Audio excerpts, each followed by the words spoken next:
Now we are live, sir. Okay. Welcome to all the participants.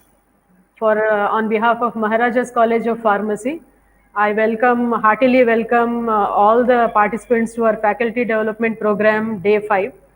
And here we have our guest, Dr. Akondi Butchi Raju garu. He is Assistant Professor from Department of Clinical Pharmacy and Pharmacology, Abyssinia National College of Medical Studies, Jeddah, Saudi Arabia. We welcome you, sir, on behalf of Maharaja's College of Pharmacy. And right at the back of me, I have my colleague, Mr. Jagdish, and myself, Dr. N. Usharani, Vice Principal in Maharaja's College of Pharmacy. And we have my senior colleague on the window, Dr. A.V.S. Shastri, sir. We welcome Shastri, sir, to please introduce our guest to the audience. Good afternoon, my dear participants. On behalf of Maharaja's Pharmacy College, I welcome you all to the 5th day of FDP program. And I would like to introduce Butchi Raju garu, who is a personal friend of mine. And he has done his M.Pharm from Aktiya University College of Pharmaceutical Sciences, and PhD from Andhra University under Annapurna garu, Annapurna madam. And initially worked in Visakhapatnam, then Warangal, and finally moved into Saudi Arabia. And he has around 15 years of teaching and research experience.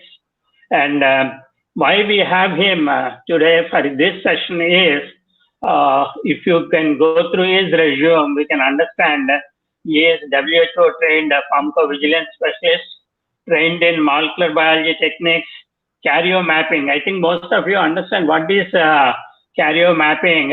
When there is a genetic disorder, either of the parents, then they generally counsel it. And he also did a course in essential skills in medical education under post John Dent, UK. And he is a reviewer and editor of many of the journals. He has around 47 publications in peer-reviewed journals. So far, he has guided around 18 M.Pharm students and around 40 PharmD students for their graduation research projects. And today's topic, evidence-based pharmacy, is essential because we are talking about the reliability. And also, when we talk about evidence-based pharmacy, we are not talking about a healthy population, but we are talking about the people who are the information. That means whatever essential information which is required, because nowadays with the corporate hospitals, we can generally understand the physician will be basing on his experience, he will be generally counseling, and finally we are leaving the thing to the patient or the patient attendant. So from Dr. Butchi Raju garu, today we will try to listen and understand how the thing is working in the Saudi or Western countries, because during 1980s, we have seen so many of the B.Pharm students have gone there. Now I think the number of people who are joining Saudi are decreased. So finally, you can add a point, what is the employment opportunities for our PG students or B.Pharm students. So with these few interactive words, I hand over the mic to you. Welcome, sir. Thank you, sir. Thanks for the detailed introduction. Thank you so much for that. And I'd like to start the lecture with the introduction to evidence-based pharmacy and the other important topics related to this. So, as you said, evidence-based pharmacy is very important component of the pharmacy curriculum here. So I'd like to talk about the importance of evidence-based pharmacy and how it should be practiced. Hope you are able to see my screen here. So kindly confirm it so that I can proceed. Okay, so hope you are able to see my screen.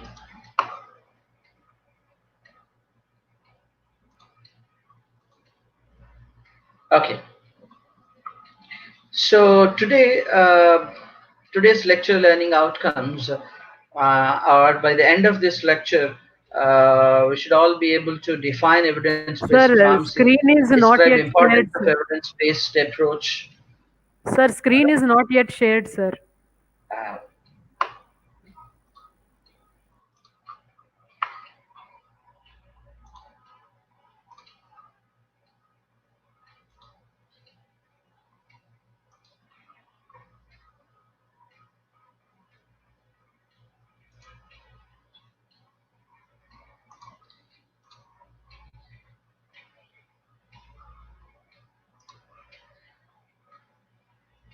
okay, so hope you are able to see the slide. Okay, can you please confirm, ma'am?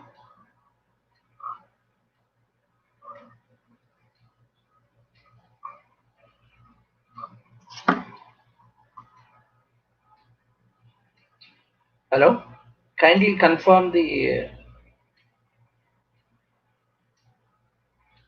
Okay, so hope you're able to see the slide. So I will continue from here.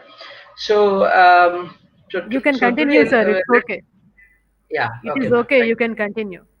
Yeah, thank you, ma'am. So let's continue with evidence-based pharmacy and its importance, and how to practice evidence-based pharmacy and its importance. So let's move to the lecture learning outcomes. So by the end of this lecture, you should be able to define evidence-based pharmacy, describe importance of evidence-based approach in our practice, in our day-to-day practice, I mean day-to-day pharmacy practice, identify key components of evidence-based pharmacy, and the PICOT model, that is the model which we are going to use in evidence-based pharmacy as the first step, right? First step of the evidence-based pharmacy. So let's move to the next slide. So now let's try to answer this question. Suppose a dentist contacts a pharmacist and asks if carvedilol is associated with the development of gingival hyperplasia.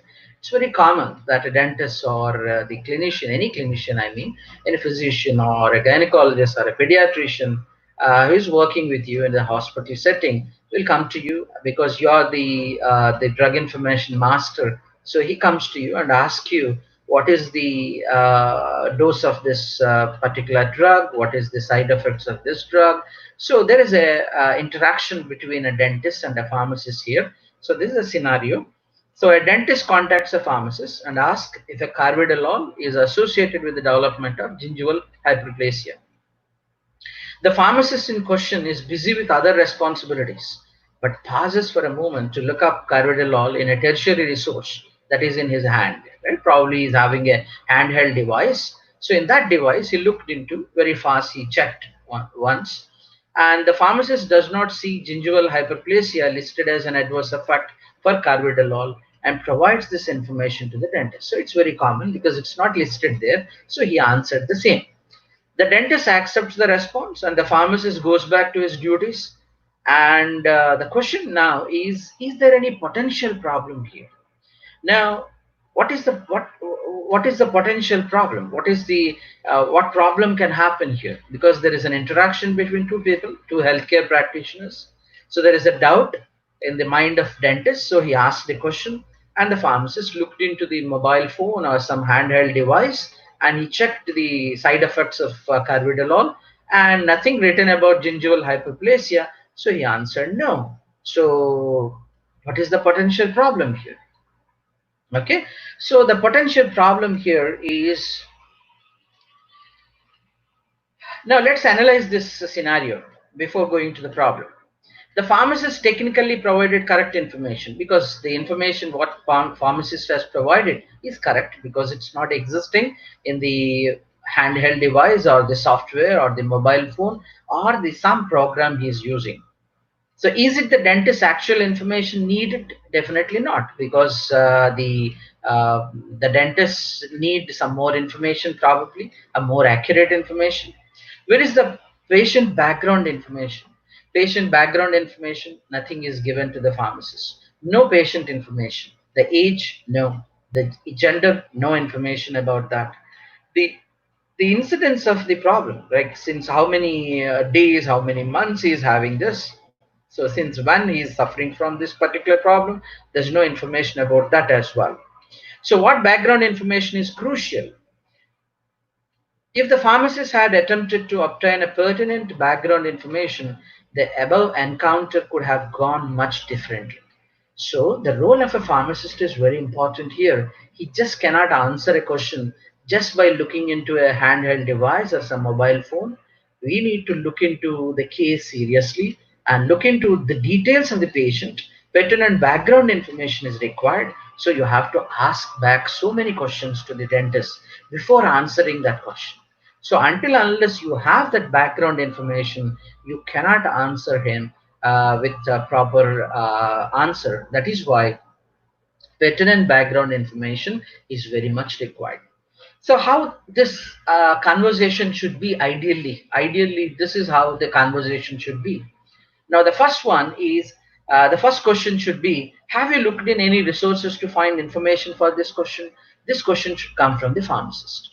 So probably a dentist will answer you that I have not used any other resources. Then the second question the pharmacist should ask is this regarding a specific patient? That means if it is regarding a specific patient, you can go on inquiring about the patient, maybe his age, gender, his the brushing habits, his other dental problems, and since how many years he's suffering from this, all that you can ask. If that is yes, then how long has the patient had the gingival hyperplasia? Now if you observe, pharmacist is actually asking so many questions. Pharmacist is asking so many questions to the dentist so that the pharmacist can understand the case thoroughly and answer him properly. Now the dentist is giving so many answers, giving all the information regarding the patient. And if you as a pharmacist do not probe, or if you do not ask him, there's no chance to get all these answers. So you have to ask him so many questions regarding this patient. So and you can see some more questions. What other medication is the patient taking? This is another question the pharmacist asked. And then now the dentist said, the patient is using two more drugs, Foramet and Exforge. Now, what is Foramet? What is Exforge? The pharmacists have to look into that as well. Now, how long has the patient been taking these medications? What is the patient's age? What is the brushing, flossing habit? All that the pharmacists have to know before answer the question. Has the patient ever had this problem in the past? No. That is the answer by the dentist. So when we have this kind of a conversation, then probably the pharmacist have a required information with him, and based on this information, then he can look into the book, or look into the computer programs, or look into the literature, and then he can find the answer. So that makes the conversation better, that makes the scenario better, that makes that actually useful to the patient as well, because the patient get the ultimate solution to the problem.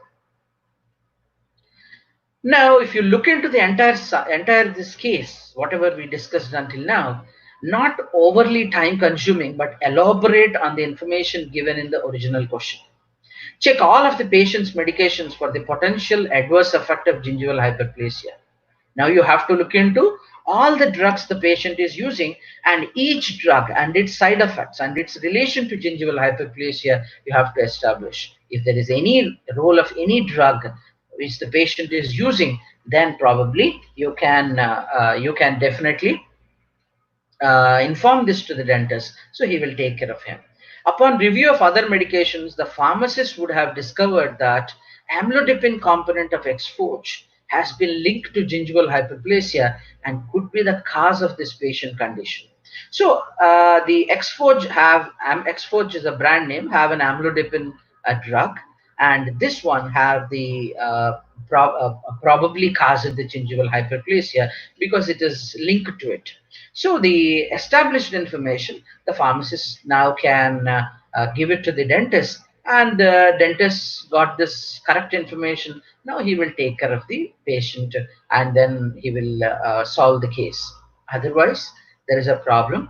that the patient is treated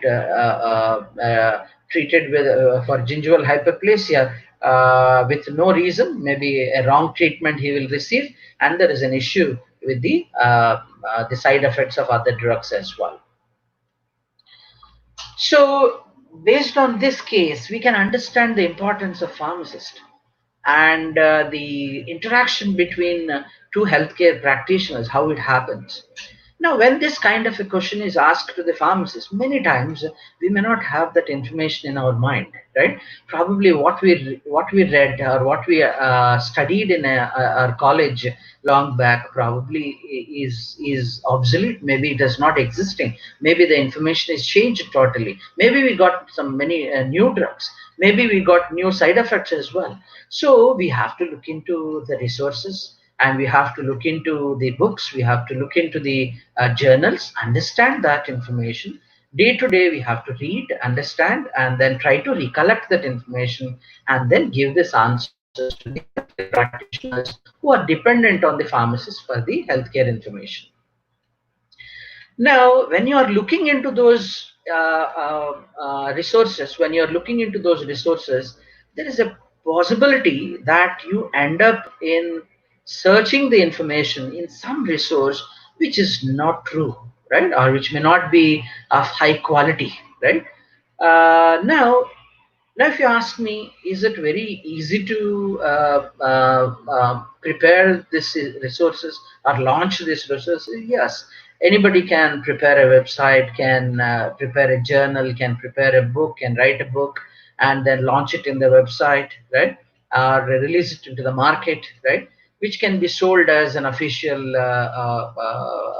resource, right? For many people. So that can cause a problem. That means we end up in searching for the information in some wrong resources, or the resources with no quality. So we have to be careful. Am I right? So even though we are worried about the kind of resources we have, we, in the other hand, we have some resources which are standardized, like for example PubMed, right? So you can look into the PubMed, depend on them, right? And but you have to be careful, right? How to be careful? How to trust some journals as quality journals? How to trust some textbooks as quality textbooks? How to trust some information as a quality information? What is the basis for that, right? So evidence is important for your practice. At the same time, you require quality evidence also, right? So the quality of the evidence must also should be good, right?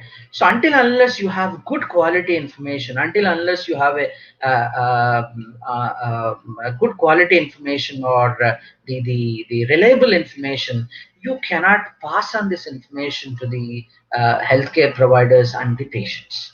So they will be the losers if you do that, right?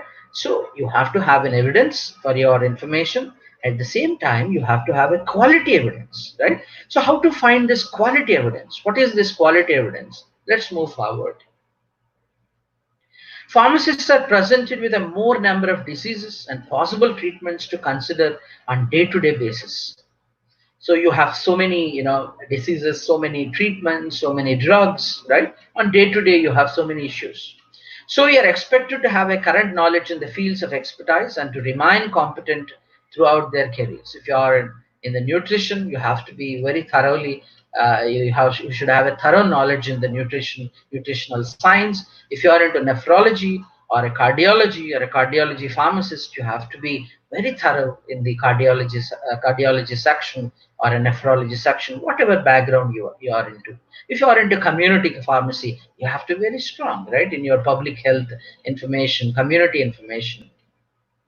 In addition, the number of information sources for the typical practitioner has ballooned, and clinicians must sort out information from many sources. So you have a lot of information exist. If you just type one disease, you will have thousands of pages of information. Which one you should believe, right? Whatever comes first, you will take it generally. Generally, you take that as a important information, but that is not true. Actually, the quality information may be in the 10th page or 11th page of the search engine, right? Not in the first page. So how to find it? How to find that, right? So you have a uh, big lots of information, but you should be able to identify the correct information from that, including college courses, continuing education. So there are so many information providers to you. So you're attending seminars, you're reading journals like this webinars probably, and getting a lot of this information. So how to believe all of them? How to believe all these people? So you must be able to sort this information and try to find try to find the quality information from this. And it is definitely a difficult task, because presently you have thousands and thousands of pages of information exist on each disease and each drug.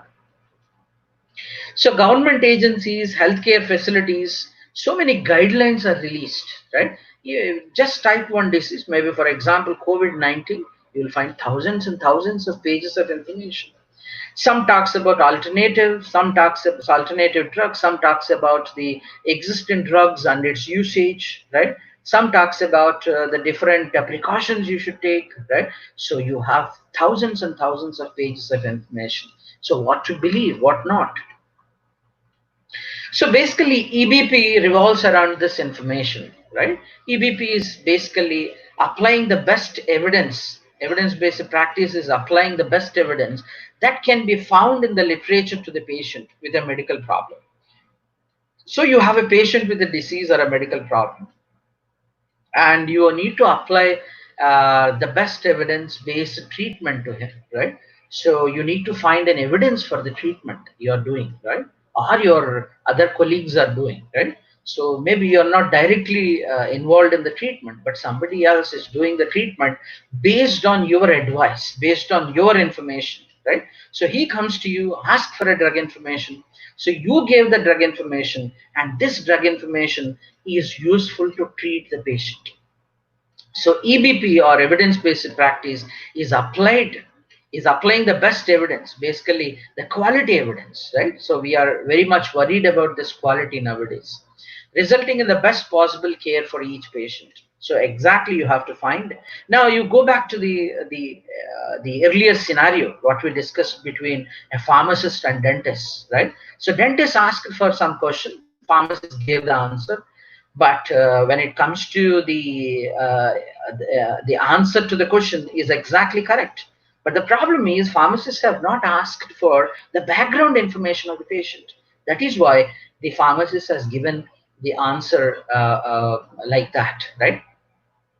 So you have to apply your mind, collect all the background information, collect an evidence, find out which one of them, which one of these thousand evidences is the best evidence. And this best evidence you have to pass on to the healthcare practitioner so that he can start the treatment. Another definition is an approach to healthcare practice that uses the results of a patient care research and other available objective evidence as a component of clinical decision making. So whenever we take any decision, there must be a quality evidence backing it. So without a quality evidence backing it, you should not treat a patient. That is the basic idea of having a EBP, or evidence-based pharmacy practice. Now, evidence-based pharmacy practice requires number of skills. So a pharmacist requires so many skills to practice this particular evidence-based pharmacy. He should be able to define criteria such as effectiveness, safety, and acceptability. Ability to find the evidence, ability to assess the quality of evidence. So he must be very thorough. So he must be able to understand what kind of study design can produce the better results. Is it a case report, case series, or the randomized controlled trial, or an observational study, or the experimental study, or the another kind of cohort study? What kind of study design is better, which can produce the results better, right? So he must be able to have all this information in his mind. What kind of statistical test we have to use, we have to apply, all this information he should have is in mind, so that he, when he look into the evidence, he can pick up which evidence is better, which evidence is quality evidence. So by looking into the evidence, he can say whether it is a quality evidence or not. By looking into the number of patients, which participated in that particular research, he can know the quality of the research. By looking into the statistical test, he will understand the quality of evidence. By looking into these various factors, a pharmacist should be able to assess the quality of the evidence and pick up the quality evidence for the better patient care. Then the ability to assess whether the results of the research are applicable to the whole population from which the subjects have been drawn. So he must be able to assess whether the results of this research are applicable for the whole population, for the entire population, or the results are only applicable to the male population, or the results are applicable to only children, or the results are applicable only to the geriatric patients. So whether can I use this evidence to all the population, or is this evidence suitable to apply in a particular section of the individuals? Maybe the Indian population only, not the Caucasian population, not the Mongoloid population or some other genetic pool. So you have the issues related to the selection of the sample size and all that. By looking into the research, you can understand all of them and try to find a quality evidence and application of that evidence to your patient. You have to take a decision. The ability to assess whether the results of the research are applicable to the local situation, to the current situation, to the current setting. Is it applicable to us or not? Is it applicable to your patient or not? You can take a decision. So this is how the evidence-based pharmacy practice works. So you must have this skill to practice evidence-based pharmacy. Now let's go to some history. What happened in history was actually the evidence-based pharmacy was developed, or maybe coined out from the term called evidence-based medicine, right? So in one of the books written on evidence-based medicine, there is a very famous case, right? So in 1980s, there were several studies looking at the utilization of various surgeries in the northeastern United States, in the current USA. So this was the case related to them. These studies showed that there are large variations in the amount of the care delivered to similar populations. So for example, they looked into two different cases. One is the hysterectomy, the surgery, and the other one is cataract surgery. When it comes to hysterectomy, the difference between various provinces is around 300%. The variation in rates of prostate surgery is around 300%. When it comes to cataract surgery, it is around 2000. The variation between various provinces or various states of the particular country is entirely, the large variation, it's entirely different. The researchers concluded that physicians were using very different standards to decide which patients require surgery. So why were physicians using such different rules? Weren't they all reading the same textbooks and journal articles? If the evidence is same, if they're all using the quality evidence, then why this difference? So that means if in one province, if a patient requires a surgery, in another province, the same patient will be considered as a patient not fit for the surgery, or do not require a surgery, something like that. So that means there is a large variation in the decision making of these physicians. So they are having a different opinions altogether. Why they establish different opinions? After all, they are from the same country, probably some of them from the same universities as well, but practicing in different places, right? But then maybe they're following the same curriculum as well, right? But then why they have a different knowledge altogether? What is the reason why they're following different standards, why they're following different evidences for their practice, right? So in that case, shouldn't their practice be more uniform? Now, what you understand from this? So that means there are some people who are taking a decision, who are taking a wrong decision.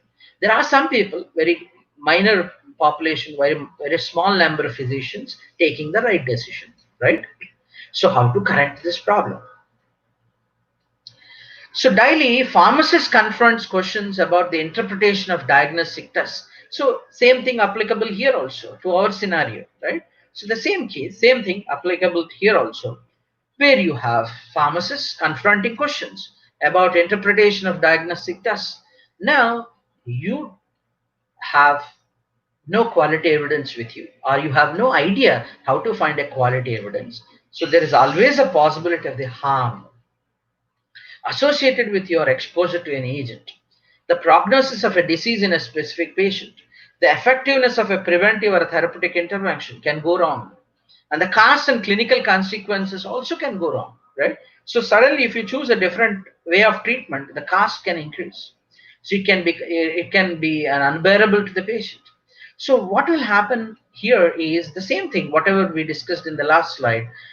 Each pharmacist sitting in a different hospital, each pharmacist sitting in a different state, each pharmacist sitting in a different city, think in a different fashion, started thinking in a different fashion, not in a uniform fashion, not depending on quality evidence. So there is a possibility that some of the pharmacists who take up this wrong evidences, who take up this non-quality evidences, can produce a lot of unease to the patients and can produce a lot of harm to the patients. Unease is very mild term, but harm to the patient. Both clinicians and policymakers need to know whether the conclusions and systematic review are valid and whether recommendation and practice guidelines are sound. So when you are preparing a guidelines, for example, if you are part of the preparation of the guidelines, again you have to depend on so many evidences. Again, you have to look into the quality evidences. Now, when you are making a guideline, when you are into a government or when you are into the decision-making body, you have to be much more careful than a regular pharmacist, because you are actually preparing the guideline. On what basis you have to prepare the guideline? Based on the quality evidence. So how to find quality evidence? Again, we are into the same square, again into the same corner. There you will have thousands of pages of information. You have to pick one or two which are very highly qualified, highly highly qualified to be the quality evidences. Now, there are key components of evidence-based pharmacy. The first component is forming a specific clinical question. You must have in your mind, if you are a pharmacist, you should have in your mind a specific clinical question before you.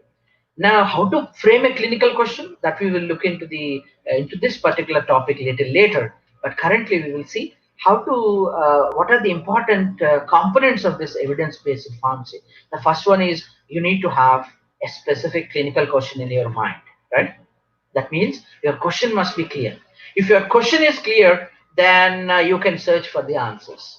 Then from that answers, which one is the quality answer, you can pick up. Then the second one, searching for and retrieving the best evidence. So what is the best? That is the more important for us. Best is nothing but a quality evidence. Then the third one, critically appraising the evidence for strength, validity, usefulness, and its importance. Now you need to have appraising skills. That means you need to appraise the evidences. You need to look into the evidences very thoroughly. What is the study subject?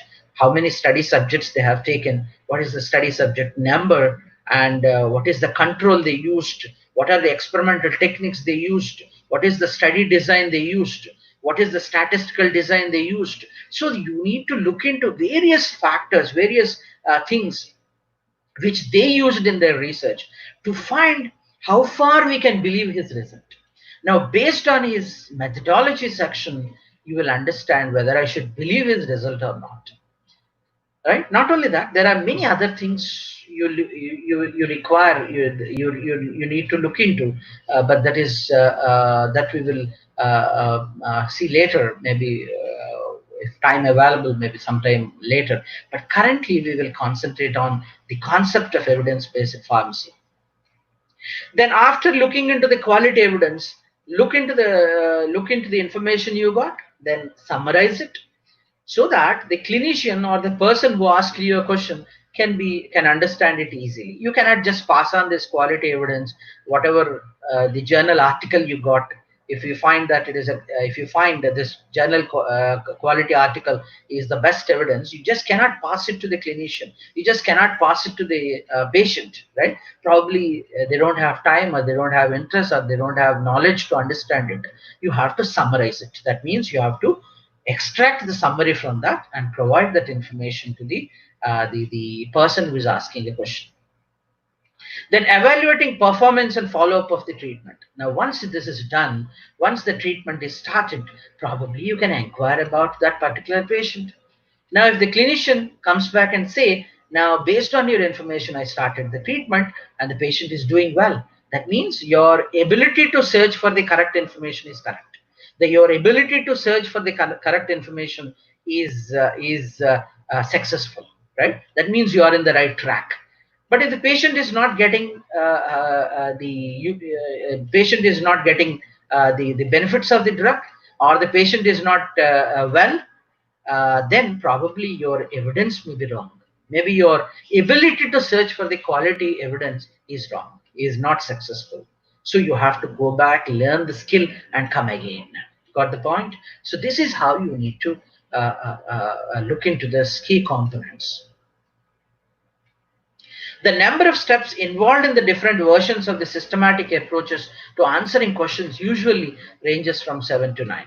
Now, when you look into these key components, now each textbook, each source on evidence-based pharmacy give you different steps. Basically, they are from 7 to 10, right?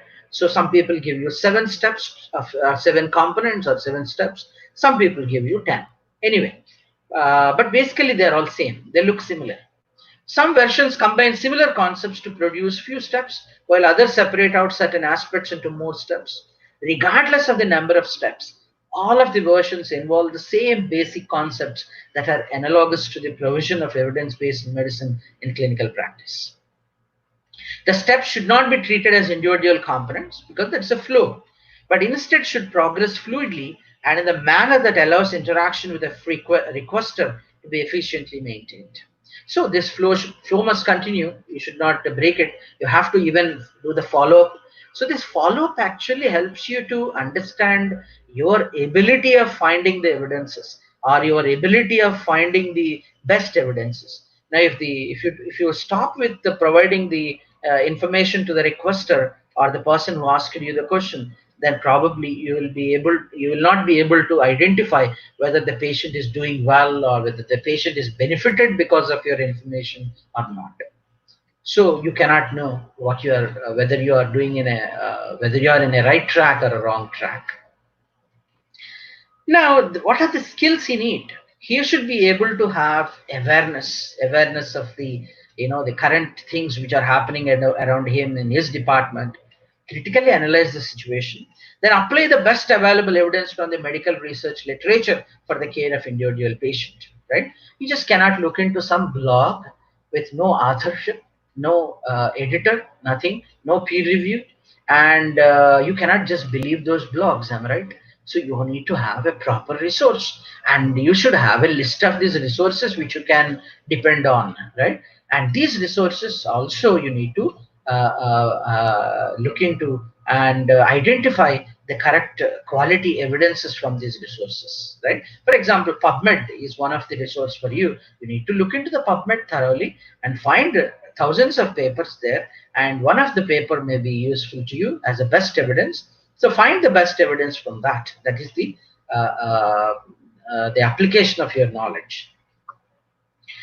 So the information mastery, basically you must have the ability to find the information from the pool of thousands of these papers, and you should have a critical appraisal skills. Critical appraisal, you must be able to have the skill to appraise the information, skill to analyze the information. Then you need to exactly translate this knowledge, whatever knowledge you acquire, whatever knowledge you got from these evidences, you should be able to give it back to the requester, whoever requested you, whoever asked for the information, you should be able to give, right? Now, good pharmacists, doctors use both individual clinical expertise and the best available external evidence. So they use their expertise, whatever they acquired over the period of time. Maybe a pharmacist is practicing since 15 years, 20 years. He acquired a lot of skill in his work. And now this skill he will use along with the best evidences he is getting from the literature day to day, right? So every day he is getting the new knowledge, and every day he is reading, every day he is looking into the evidences. And whenever he got a question, in his mind, or whenever he receive a question from others, he will look into this evidences, find the best evidence, provide this summary of the information to the requester. Clinical expertise is required to the pharmacist. There's no doubt about it. The challenge is to integrate that expertise with the best evidences available. Now, whatever expertise you have may be old or maybe not true today, maybe not applicable to this particular question. So you have to look into the evidence. Looking into the evidence is compulsory. Even though you are a very good pharmacist, even though you have a very good knowledge, without having evidence, please don't give any information. Without having an evidence, please don't speak. You have to have an evidence before speaking. You have to have a reference. You have to have an evidence. You have to have the the book which can support you, a book which can support you, a journal which can support you or support your claim, right? Tomorrow you can say that because this journal has produced this paper, because this standard textbook written this, I'm following it, right? You must be able to say that. So having a quality evidence backing you is always important. Health system pharmacists have vast opportunities to be involved in the patient care. Now, please don't, keep yourself in one or two roles which generally people claim the role of a pharmacist. You have vast opportunities. You have to claim that there's unclaimed territory outside, right? So you have to claim it. You have to look into that. You have to expand your territories as a patient advocate. So how can we expand this? We can only expand with the knowledge. Only knowledge can help you to expand this territories. Only knowledge can help you to to claim these vast opportunities you have, right? As a patient advocate, as a supporter of a patient, as a promoter of a patient health, pharmacists are uniquely positioned to promote use of evidence-based practice guidelines and standards and improve the patient outcomes. Health system pharmacists can take an active role in educating other healthcare professionals as well. You can you can you can become very important person only when you start sharing the knowledge you have, right? So start sharing your knowledge, gather knowledge, start sharing it. So people come to you obviously, and you will become a single window, what we can say, crucial point in your workplace wherever you work. A modified systematic approach. So whatever we discussed until now, the steps involved in evidence-based pharmacy, the crucial role of pharmacy, all that we can put it into the 7 steps, right? 7 systematic approach steps. The first one is obtain the requested demographics. Now, first thing what you have to do is, whoever asked you the question, ask back so many questions so that you can collect the demographic information from the requester. Now, if it is about the patient, ask about the patient details. Obtain pertinent background information, maybe his work, maybe the patient's age, maybe the patient's past disease condition, other comorbidities. All that information you can collect. Classify the ultimate question. Then what you have to do is you have to frame your question in your mind. What you have to search now, that you have to frame in your mind. Systematic search for the information. Then you look into the websites, then you look into the books, search for the information. Evaluate that information, analyze it, and prepare that. Provide this response and do the follow-up as well. And don't forget the documentation part, because documentation part help you and your colleagues. Because next time when you get the similar question, you can go back readily and look into the particular answer which you have given 1 week back or 10 days back, and utilize that answer again now, right? So this can happen with documentation. So well documentation is very much necessary at the end. Follow up and documentation.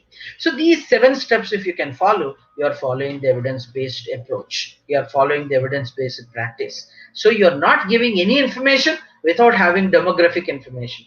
You are not giving any information without having background information about the patient. You are not giving any information without having an evidence in your hand, right? That is very, very important. And how that evidence should be? That should be a quality evidence. What is quality evidence? That is a different topic altogether, which which need to be discussed in a different lecture altogether. But currently, what we should understand is these are the steps we need to follow in order to perform evidence-based pharmacy approach. Now, what is demographics? What is background information?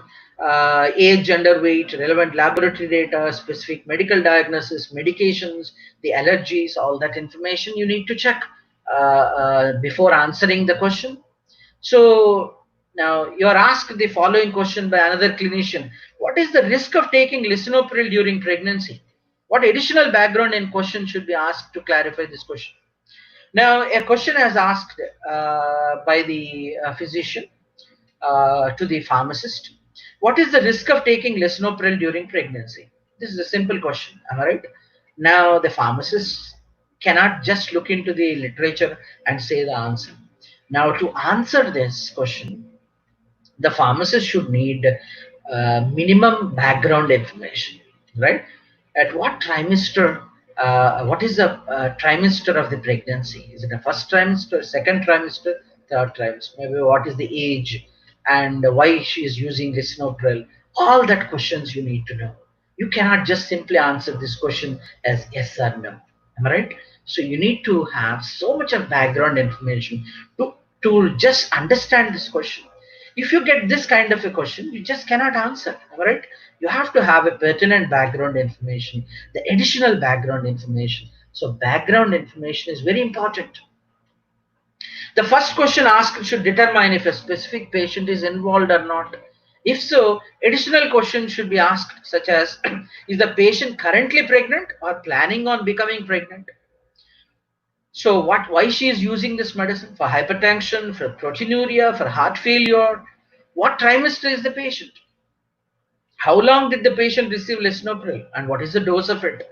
All of these questions help to clarify the scenario, the clinical scenario. To understand the clinical scenario, to understand the broader points, you require this information. Otherwise, you will be end up in giving some wrong information, because of which a pregnant woman will suffer and her baby will suffer. Am I right? So you have to have a pertinent background information. Now you are the best person to identify the quality evidence, because you study different courses, different subjects, which actually helps you to understand the study designs, the statistics, the best way of doing the experiments, so that when you look into any evidence, you can easily identify whether this evidence qualify as a quality evidence or not. Now, if it is a quality evidence, take up that and give this answer, whether it is yes or no, to the clinician, so that the clinician can continue lisinopril or stop the lisinopril to the patient. Now, your answer is very, very important to the health of a pregnant woman and her baby. So you have to be very much careful, am I right? So whatever information you are giving, you should not give without having a pertinent background information, without knowing about the case, without looking into the quality evidences, without looking into the possible consequences of this treating a patient with that drug. So this is evidence-based pharmacy. So it is well accepted. Then what should be the answer? Now just look into the answer of the pharmacist. It is well accepted that angiotensin converting enzyme inhibitors are contraindicated during the second and third trimesters of pregnancy because of increased risk of fatal renal damage in second and third trimesters. First trimester use, however, has not been linked to adverse fatal outcomes. So knowing about the pertinent background information is very important. If she is in first trimester, probably you will say yes, you can continue with lisinopril. But you will also warn the clinician that if it is in the second semester, trimester, or the third trimester, you have to stop it. So this is the answer you have to give to your clinician when you got this kind of a question. That means you are looking into the background information, you are looking into all the possible information you are collecting about the patient, and then prepare your question in your mind. Then you search for the information, then you got some information, and based on that quality information, you will write your synopsis, you will write your answer, and the summary of your answer you will give it to the clinician back. So this is how the evidence-based pharmacy works. A physician has a patient taking insulin. He wants to know what is the incidence of hypersensitivity reaction to insulin. What additional questions would you ask this physician to clarify the information needed further? Now, a patient is taking insulin, physician has given him, he wants to know what is the incidence of hypersensitivity reaction to insulin. So how many people will suffer from hypersensitivity with insulin? Now, that is a legitimate question, very good question. If it is a high incidence of hypersensitivity, then he need to be treated with some other option. Otherwise, he need to change the type of insulin. Now, what are the other additional questions you need to ask to the physician to clarify his information, to clarify the question? Now, what additional questions you will ask to the physician? Now, this is a very, very important. Am I right? Now, you need to understand there are some additional questions you should ask. It is not just, you cannot just look into the book or a website and identify 0.5 or 1% of the people who are taking insulin suffer from hypersensitivity. That should not be the correct answer, because we don't know what type of insulin he is using. There are different types of insulins, and you need to look into the data more carefully based on the pertinent background information. So this is a very, very important aspect of evidence-based pharmacy. So the same thing is given here. Did the patient experience a hypersensitivity reaction while using insulin? What other medications he is using? What type of penicillin he is using? What type of insulin he is using? Maybe he is using other medication as well. Am I right? What other medications can cause hypersensitivity? Maybe penicillin-like drugs can cause hypersensitivity. Am I right? So maybe he is using some other drugs as well. Maybe the culprit is not insulin in this particular case. Maybe the culprit is something else, right? So who is the culprit? How to know? Until unless you have this background information, you cannot pinpoint the culprit, you cannot identify the culprit, you cannot remove the culprit from the prescription. What dose of insulin and any other medication is the patient taking? What was the temporal relationship with insulin and any other medications to the hypersensitivity reaction? So many questions should come to your mind, and you have to bombard these questions on the patient, on the requester, whoever requested you the answer. So you should collect all this information about the case, and then you should proceed, right? All of these questions can help to refine the clinical scenario in the question posed and might allow the requester to focus the direction of the response better, right? So you have to refine this particular information you got, and then you need to understand this particular case scenario, and then you need to proceed. Now, we understood the importance of having the background information, importance of looking into the literature, importance of looking into the quality evidences for providing information or to treat the patient. Now, how to frame this question, how to make a clinically valid question based on which you can proceed for searching of the information.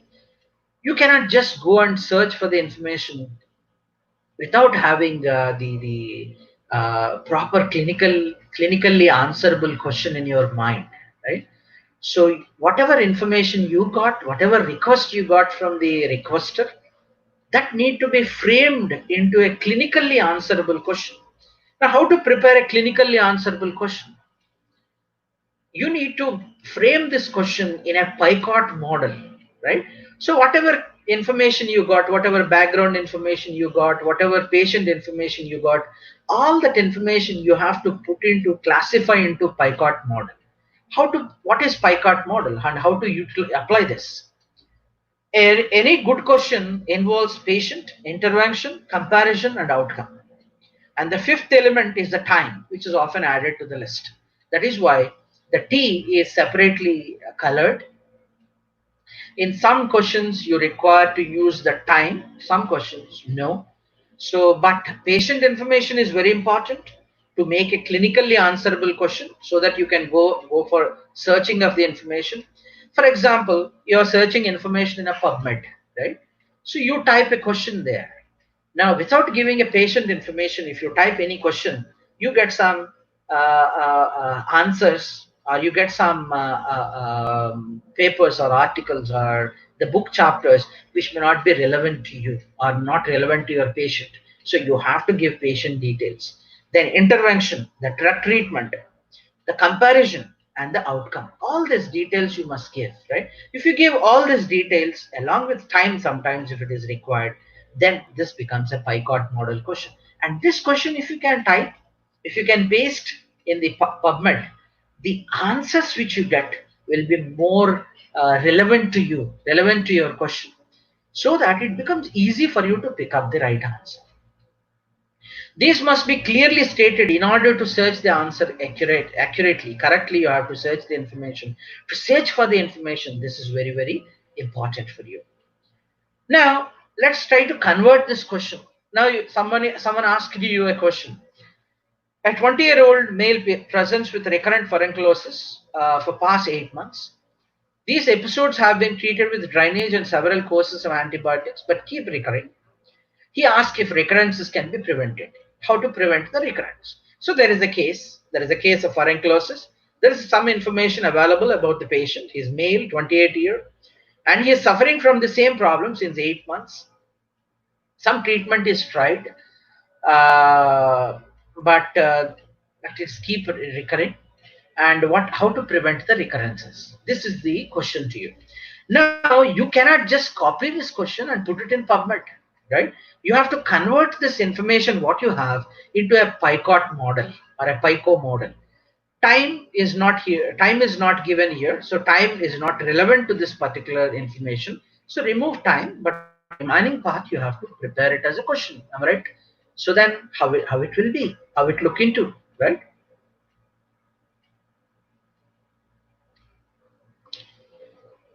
Now, if you convert that into a PICOT model question, this is how it will become, right? In patients with recurrent furunculosis, so you started with patient details. Do prophylactic antibiotics, that is the intervention details, compared to no treatment, that is the comparison. Reduce the recurrence rate, right? This is the outcome. So you are giving patient details, you are giving intervention related details, you are giving comparison statement, and you are also adding the outcome details as well to the question. So this becomes a clinically answerable question, which can be useful for you to search the relevant information. So once your search becomes relevant, once your search becomes more accurate, probably your evidences also become more quality. Am I right? So then picking up the quality evidence become easy for you, right? So that the number of answers you get become lesser, more relevant to you, more reliable to you, more quality, right? Quality evidences for your patient.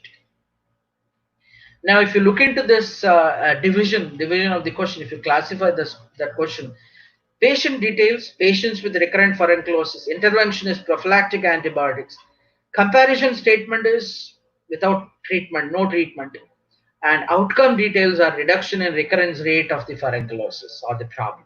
So these details, if you can add in this model, that becomes a PICO question.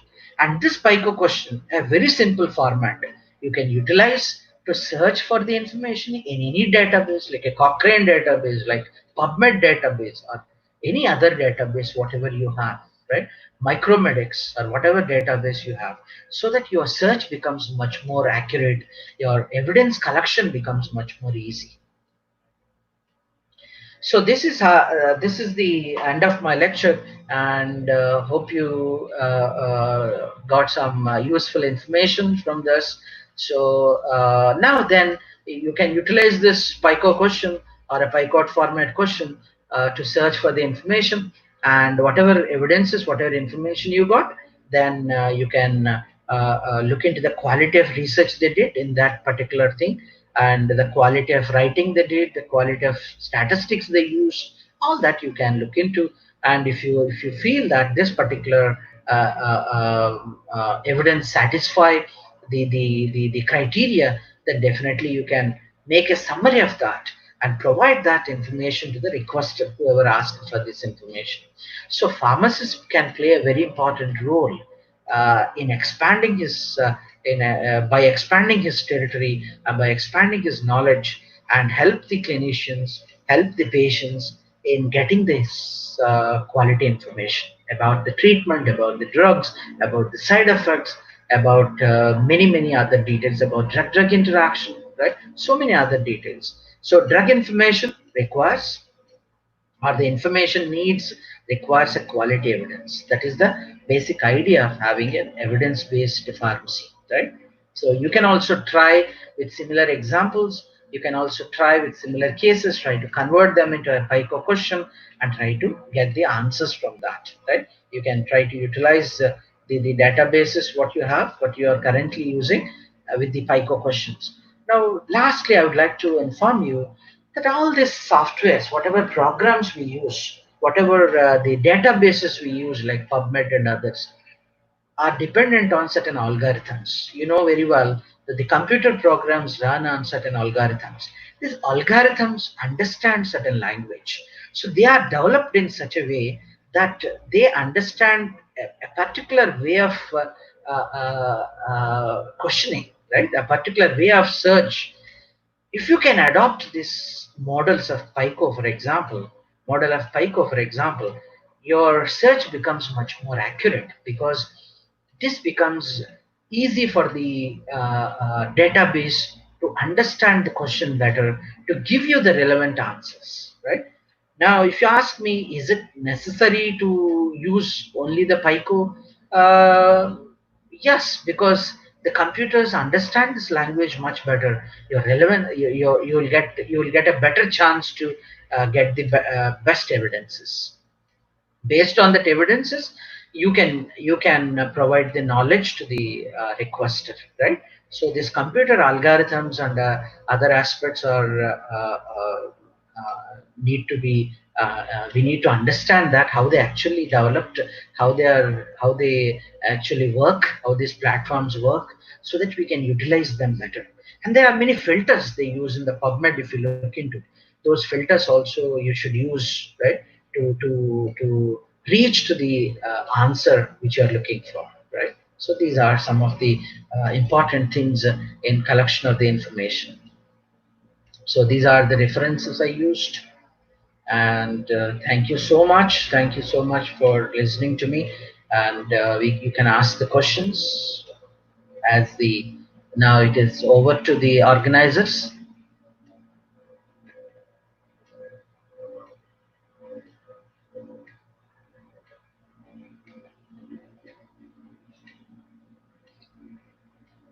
Yeah, it is over to the organizers.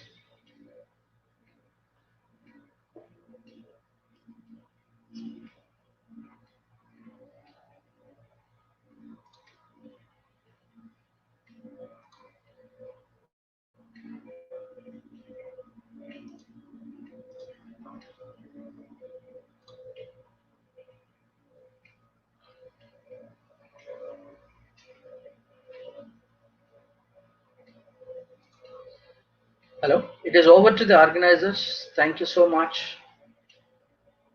Yeah, if you have any questions, please you can ask me through organizers.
Yes, sir.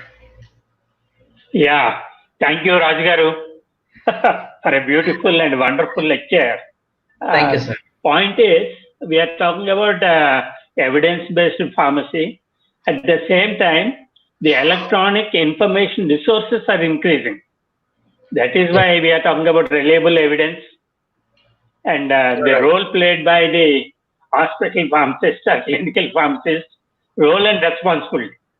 Because Sir, the Western countries, USA, UK, and the Saudi countries, I think they are 50 years ahead when compared with India.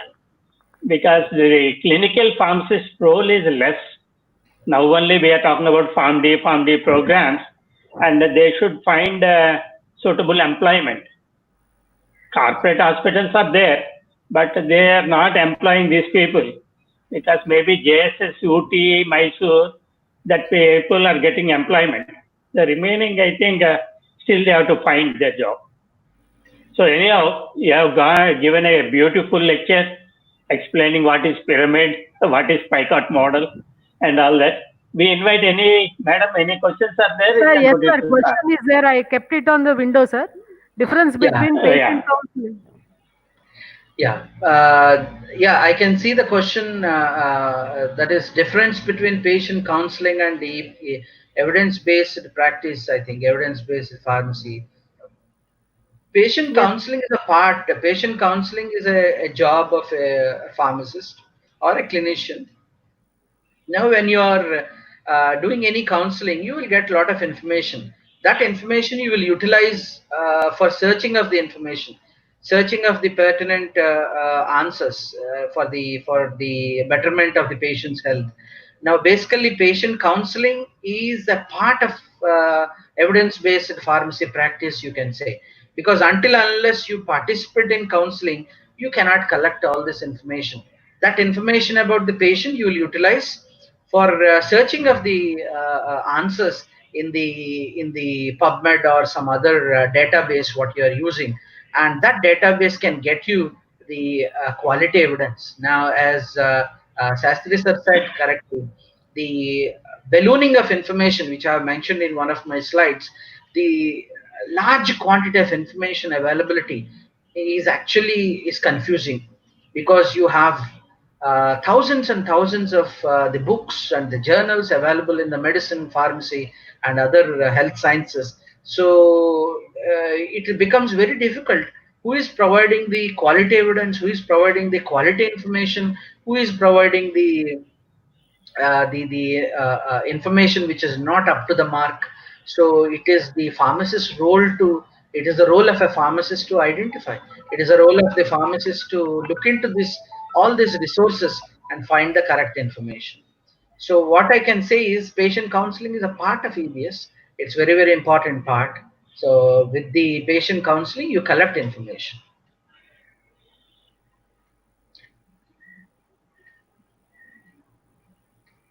sir. One more question, sir.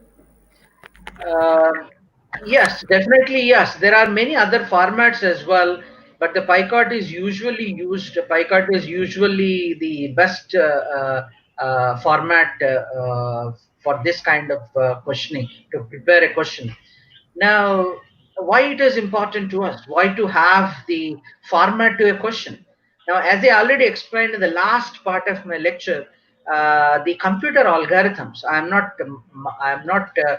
the expert in that information, but what I read, what I understood is computer programs or computer databases. While they are developing that databases, they follow certain protocols, algorithms, and these algorithms understand the questions which are written in a certain fashion. Now, whether it is a PICOT or some other question, now basically it depends on the database what you are using, right? So as far as I know, the PICOT is the best questioning, and there are many other, but the PICOT is the best. PICOT is generally accepted one, and many clinicians understand this. Now, as a pharmacist, you have knowledge about PICOT. Now, even the physician or the dentist will also have knowledge about PICOT. That means you can just ask him, that whatever question you give, whatever question you ask from tomorrow, please ask me in PyCart model, so that my job becomes easy. So my job will become much easy because you already converted that question to PyCart. So I got PyCart directly from an email, in my email or an SMS. So I use the same PyCart question to search for the information. So if you say PyCart, everyone understands it. A clinician understands it, nurse understands it, and the only thing is problem comes when a patient is asking a question. Patients do not ask you question in PyCart model. He asks you whatever question he's having in his mind. He asks you. So you ask him background information, collect the information from the patient, required information, prepare your PyCart question. So you need to do a little bit of homework, little bit of the background work, not homework, background work, and then you have your PyCart question ready on your table, which you can utilize for searching of the information.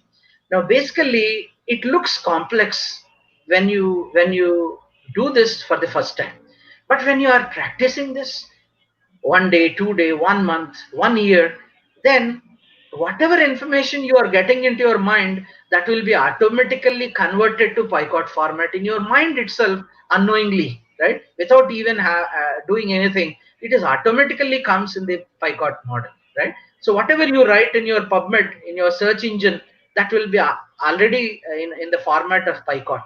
So there is no much the work you are doing actually once you start practicing it. The only thing is you have to practice this model once, twice, thrice. It is difficult, but fourth time, fifth time onwards, it becomes much easier for you, right? In fact, if you look into the examples and practice for yourself, it is very, very easy, right? You can do it yourself.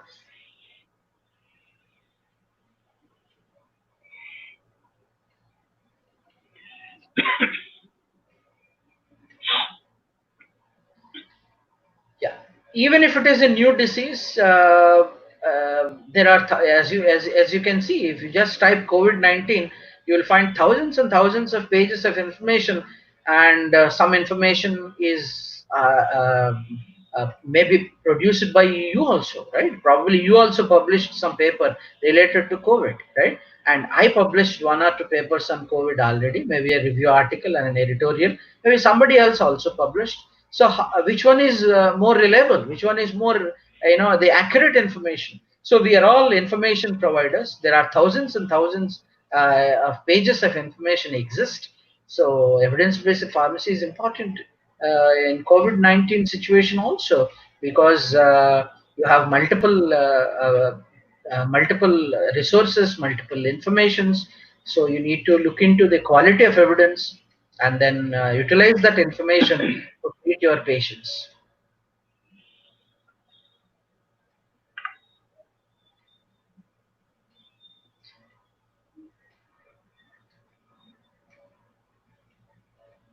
Hope I answered the question. Yeah. Yes, sir. Yeah. There are no more questions. Looking into the chat box, sir. Sir, Shastri sir, you can please sum up the lecture. Finally, thank you, sir, Raj Garu, for accepting our invitation. And maybe in future also we will be reaching you if any of the webinars are there. And it is the one we are conducting for a 12-day program. And luckily we could catch hold of you, and you have given more information. And my point is there any job opportunities are there for our M-Pharma people, or they have gone down? Actually, sir, this is the I have my email ID I have given in the my slide, at the end of my slide. Yeah. And anyone wants to know about the career prospects, career opportunities, if there is any personal question they have regarding their career, they can definitely send their queries on the email. Because see, each individual have their own, the requirements, career requirements, and the qualifications, experiences are different. So if you ask me a general question, if the opportunities are available, yes, definitely. But it Yeah. depends on Okay. the experience, the knowledge, the qualifications they have. All that Yeah. are relevant. The Western qualifications, the Are PhD more preferable. qualification, yeah, more preferable, because the Okay. PhDs with some experience, with some publication history, with some research background, right? And Okay. yeah, all that matters, really matters. So if there is Okay. some any such thing, if anybody have in their mind, definitely they're welcome. They can write to me on my email. I will try to answer them as fast as possible. And thank you for having Okay, me, sir. sir. Thank you so much. It is my, Okay, sir. Thank you. yeah, Have a thank you good day. so much. Okay, thank you. Thank you so much. Okay, Thank you. then. Bye. Okay. Okay. Bye, sir. Okay, bye. Okay. Thank you, sir. Ah. Thank you, all the participants. You any queries? Still, if you have any queries, you can mail to the FTP mail ID, and the feedback forms will be there in the groups as well as in the mails. Thank you for all for attending the fifth day session. Hope you all have had a very informative session. Thank you, everyone.